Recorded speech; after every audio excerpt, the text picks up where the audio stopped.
Nzarubara Rugaju dukundana kubera icyo wavuze kuri Serumugore yo yagusubiza igihe tangaza makuru kiwe kikabigira byacitse kandi waravuze ko bishoboka ko yarishyuwe Ngore yo nta nubwo abihamije. Oya ibyo kuba rero yarishyuye ibyo kuba Serumugo yarishyuwe niba bishidikanya bazajye kubiregera, bashobora kujya kubiregera ku kazi, bashobora kujya kubiregera muri RMC, bashobora kujya kubiregera muri leta mu butabera kuba yarishyuwe. Ibyo byo iyo mikino y'abana yo kiretse umuntu utazi umupira, wowe koresha inyurabwenge tuganire nk'umuntu mukuru. Ekipe ifite umukinnyi nka Serumugo,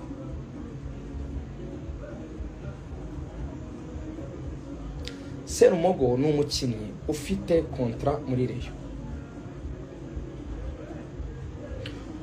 Serumugo akinnye match ya APR abanjemo, Serumugo akinnye match ya Al Hilal abanjemo.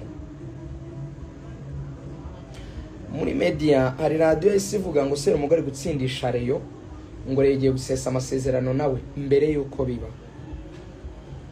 None se ndabaza ikibazo, ko ari Rayon yakinaga idafite abakinnyi 18 bajya kuri feuille de match, donc ifite abakinnyi bake.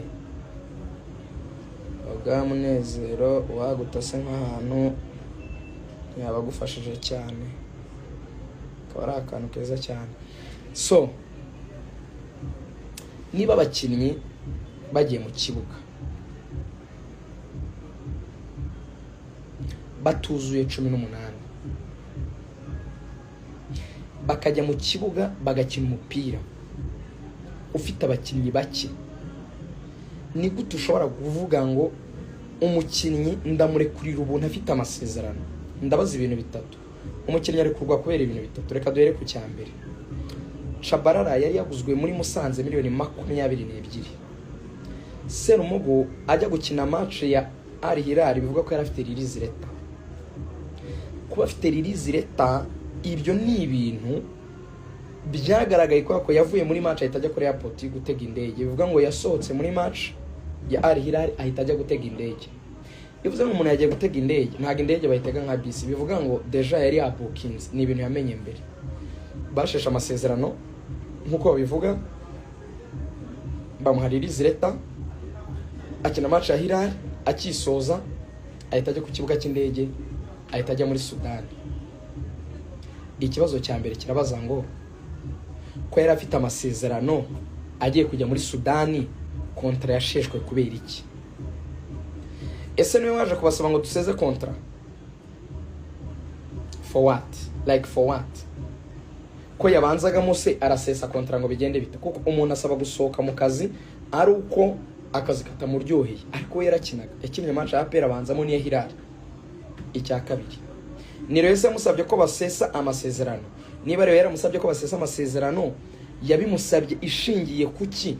Ko yari ibizi neza ko igiye kujya ku isoko ikajya kugura undi mukinnyi. Yaguze Obedi, Rayon Sport yagiye kugura aba defenseur, yagiye gukora abakinnyi bandi hanze, ijya gusezerera uwo yari ifite, idafite amafaranga yo kujya kuzana abandi bakinnyi. Mwe ko ari abakinnyi baje muri Rayon Sport itaguze ko yari idafite amafaranga, ahubwo yagiye izana kubera amasezerano y'amezi 6 bakamukubita salary nini, nuko baje aba benshi muri bo nta mafaranga ya recruitment yari ifite. Waba udafite amafaranga yo recruita ukaririzinga umukinnyi wawe, musobanurire. Waba udafite amafaranga uri gushaka abakinnyi ntufite 18 buzuye, uri kujya gushaka abandi kubera ibibazo wagize, nubwo ufite ukamurekura ngo kubwumvikana agifite amasezerano yawe, umukinnyi wanzamo kapiteni, ntago bishoboka. Rero iyo mikino urya ikinwa yo kuvuga ngo yahawe release leta kugira ngo agende ajye muri Sudan, ngo nagera muri Sudan ngo bazavuge ngo yagendeye ubuntu, hanyuma ngo umukinnyi ngo bahite bavuga ngo nta faranga baduhaye. Oya, niba wumva babaye genda ubiregere ku kazi. Ko tuvuga ibintu bifite fact bizwi, umuntu wese ufite ubwenge yumva. Umukinnyi utagize ikibazo utavuze ngo yagize case ya indiscipline ngo ya soit yakoze amafote lourde, wenda urabona nka biriya byabaye kuri uyu mu defenseur Aimable yagira ikibazo na Rayon Sport, kirumvikana bimaze kuba barashwana na president, umukinnyi amara ukwezi, amara amezi abiri hadakina kandi agomba guhembwa.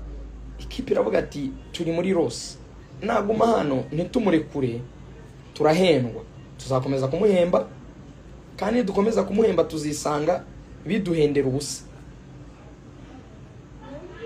Niba biduhendera ubusa rero twakora iki? Hakugira ngo biduhendera ubusa, reka tumuririze yakoze icyo bita amakosa.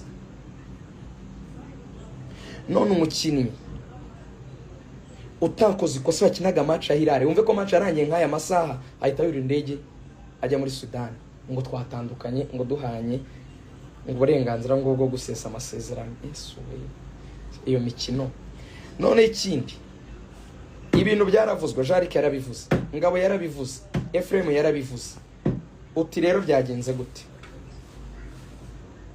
Ufatiranye timing itari nayo y'amafuti, ugiye gusohora itangazo ry'uko mushimira Ngabo, ugiye ko bakugiye gushimira Ngabo, ariko byaba byiza dushatse ikintu gituma ibi bintu bya Ngabo bitaza kuvugwa cyane, kuko byari byateje urusaku mbere.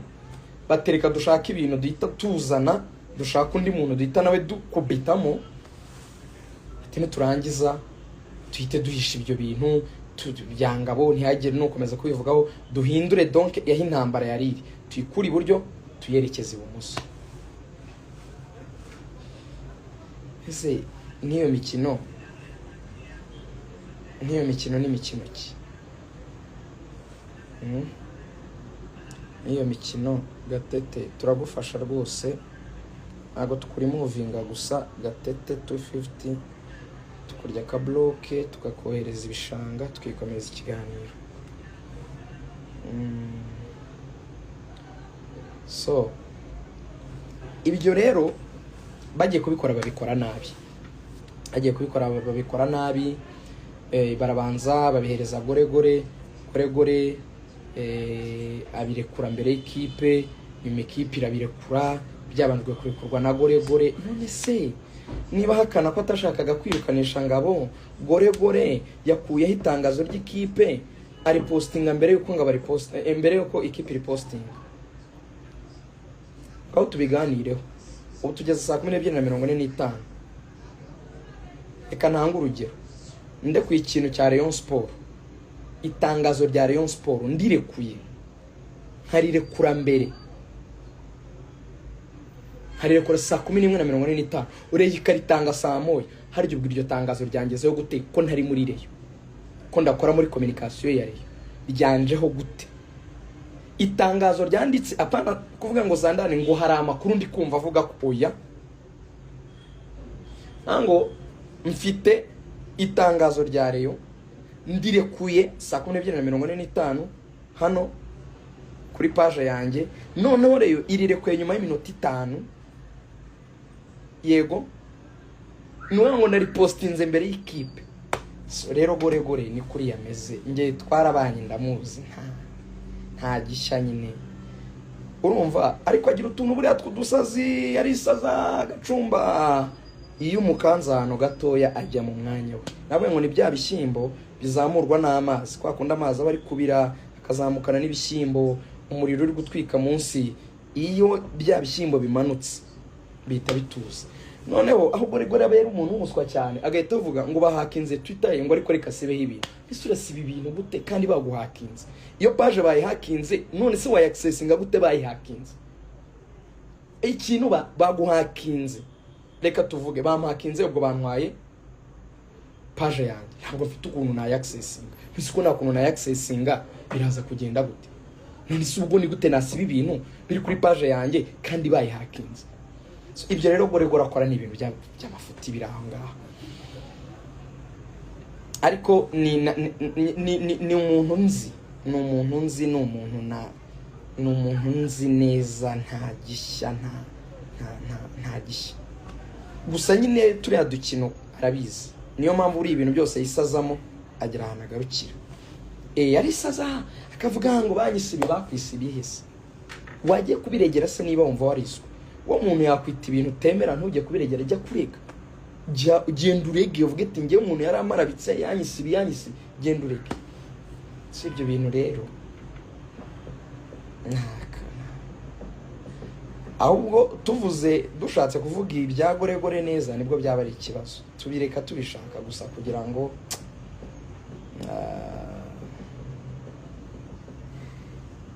turamureka. Ariko nakomeza buri ibintu byinshi tubikorera kubaha institution dukorera abayobozi batuyobora mu bintu byinshi bitandukanye, ukavuga uti ko yuko hari icyubahiro mbagomba bo nkabo reka mbyihorere, ukagira ibintu tuzamo nyine. Ariko nyine urumva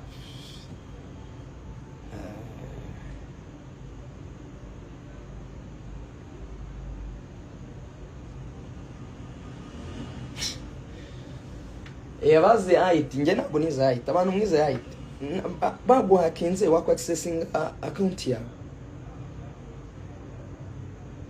musobanurire. Baguhakinze wako accessing account bahakinze yawe ntabwo mbizi mumbwire. Ntabwo bavuga ngo ngo bampakinze ngo bashyize ibintu nta nkuko najya kubona nkabona hari nk'ikintu kuri page yanjye ntazi yo cyaturutse.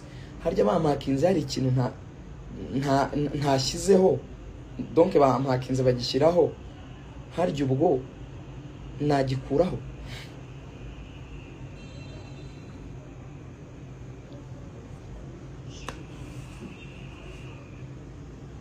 So rero nta kwa yuko turi abakristo ari ibintu nyine ureka. Ariko ikiza nuko atari njye nyine ni ibintu bimaze kuba nyine n'abantu bagenda bagatuka BNB kugeza ubwo Kastari yihanangiriza kuri mikro. Kastari amara kwihanangiriza akisabisha imbabazi ngo tuzategure match ya gishuti, bikava mu nzira bakataka Jarike bakamuvaho bakajya kuri Ngabo, bakamuvaho bakajya kuri Leonidas, bakamuvaho bakavuga Mutangazaje, bakajya kuri Faustin. Mbese nyine ayewe mva no kumira twarumiwe nyine. Ariko ntabwo ari ngombwa yuko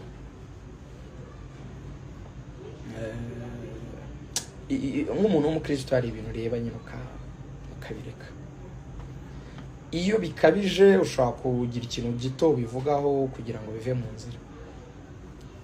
Ariko goregore n'uriya goregore ni umuntu ngenzi na goregore ni umuntu nafashe nta ari aho nta kintu afite, nta muntu muzi, ari dusabira akazi mu bayobozi araza arirukanwa, abantu basaba imbabazi aragaruka, abantu bajyana muri za company zamamaza bashyiramo arongera kora ibyo yagiye akora kuri ba ministre, ibyo yagize byose muri biriya nyine bituma mwita goregore, biriya byo byabo by'inyuma babamo bakoresha inyuma, bakora ibyo bakora nyine byose nuko none uwo goregore ntaso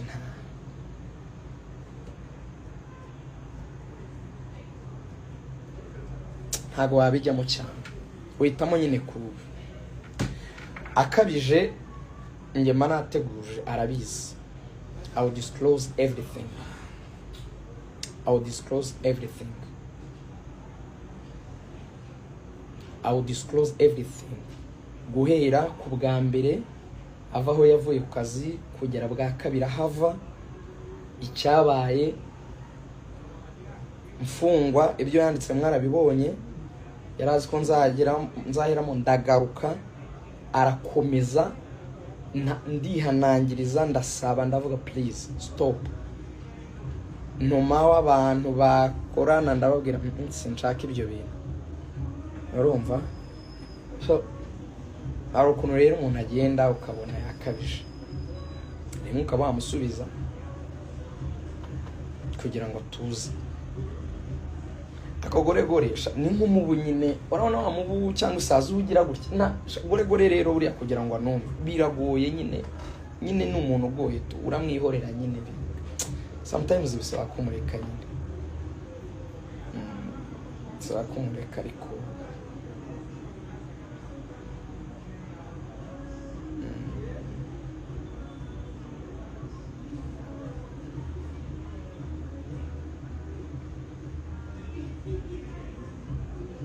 Oya Skylord yavuze ati Rugaju it's the first I see you I'm seeing you annoying ntabwo ari cyo kuba annoyed nyine urumva hari ibintu byinshi ubona nyine ukabona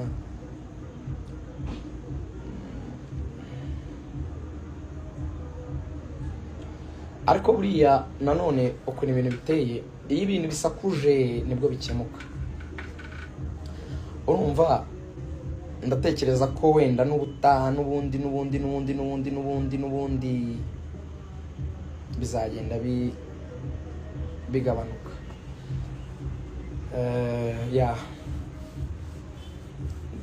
akomeza nyine kubikora tuzidefanda kuko hagushaka kwemera ko umuntu ajyaho bikaba ibibazo bingana uko bimeze ariko nyine reka tubireke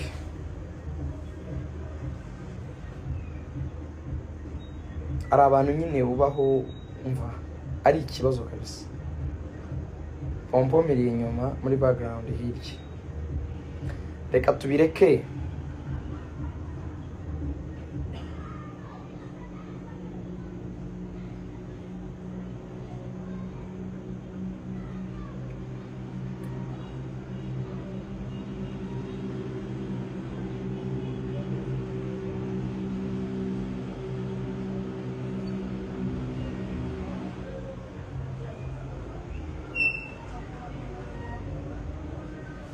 reka tubyihorere nta mpamvu ya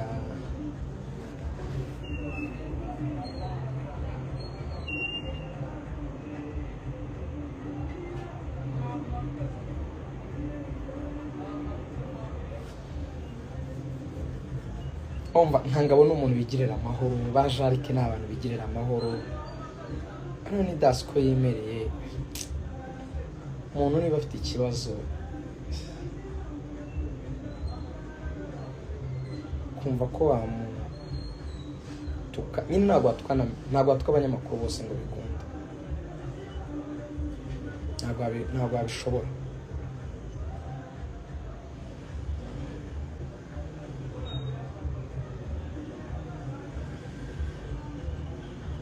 kwizera ntabwo tumwita goregore ntabwo ari twe twabimwise ni abantu babimwise nise urabinshyiraho gute kweri bifite impamvu yabyo bafite aho babikuye bifite nyine n'ibijyanye n'uko yimereye none se niba ariko bamwita kubera ko yitwaye n'ibyo akora n'uko ameze uragira ngo mbigenze sinjye wabizanye uranziza ubusa kabisa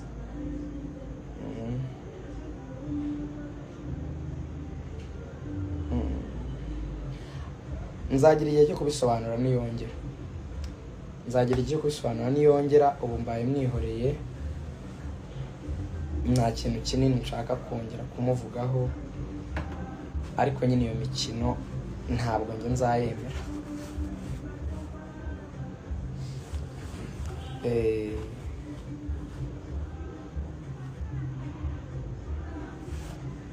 ati Sylvestre banza itari bakoresha mwese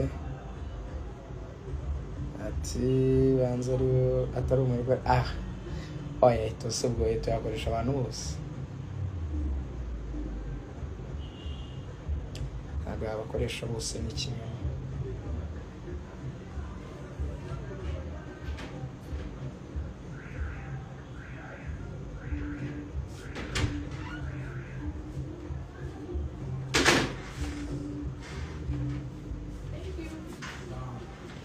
Keditesi ati Rugaju njyewe uri wa wanjye reka kujandika amatiku oya humura nshuti yanjye abafana banjye bari royo hari ikintu nshaka kubabwira